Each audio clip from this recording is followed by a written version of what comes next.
എന്താണ് നീവൂട്ടിനെ കഴിക്കാൻ കൊടുക്കുക എന്നുള്ള ചിന്തയിലായിരുന്നു. എല്ലാ ദിവസവും നമ്മൾ സെയിം ഫുഡ് കൊടുക്കുമ്പം അവർക്കും ബോറടിക്കുമല്ലോ. സോ അങ്ങനെയാണ് ഞാൻ കുറച്ച് ആപ്പിളും പിന്നെ അതേപോലെ ബ്ലൂബെറീസും കഴിഞ്ഞ ദിവസം പർച്ചേസ് ചെയ്തിട്ടുണ്ടായിരുന്നു. അപ്പം ഇന്ന് അത് വെച്ചിട്ടൊരു പ്യൂരി കൊടുക്കാനാണ് വിചാരിച്ചിരിക്കുന്നത്.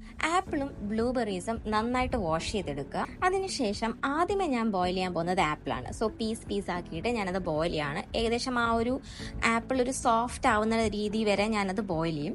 അതിനുശേഷം ഞാൻ ആ ഒരു സെയിം വെള്ളത്തിൽ തന്നെയാണ് ഈ ഒരു ബ്ലൂബെറീസും ബോയിൽ ചെയ്യാനായിട്ട് എടുക്കുന്നത്.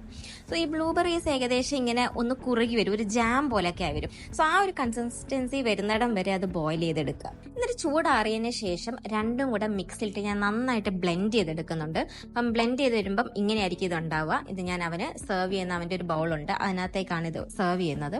ഇത് ഞാൻ ആമസോണിൽ നിന്ന് മേടിച്ചാണ് കേട്ടോ. ഇതൊരു കോംബോ ആയിട്ടാണ് വരുന്നത്. ഇതിൻ്റെ കൂടെ പ്ലേറ്റ്സ് ഉണ്ട്, സ്പൂൺ ഉണ്ട്, കുടിക്കാനുള്ള കപ്പുണ്ട്. നല്ല യൂസ്ഫുൾ ആണ്. പ്ലാസ്റ്റിക്കും അല്ല, സിലിക്കൺ ആണ് ഈ ഒരു മെറ്റീരിയൽ വരുന്നത്. സോ അങ്ങനെ ഞാൻ അവന് ഫുഡ് കൊടുക്കാൻ വേണ്ടി പോവാണ്. അവൻ മുറ്റത്ത് നിപ്പുണ്ട്. ബേർഡ് വാച്ചിങ്ങും സൈറ്റ് സീയിങ്ങിനൊക്കെ ആയിട്ട് പോയതാണ്. അപ്പം നിങ്ങളുടെ കുട്ടികൾക്ക് കൊടുക്കാൻ പറ്റിയ ഹെൽത്തി ആയിട്ടുള്ളൊരു പ്യൂരിയാണ്. അപ്പം നിങ്ങളിത് ട്രൈ ചെയ്ത് നോക്കും.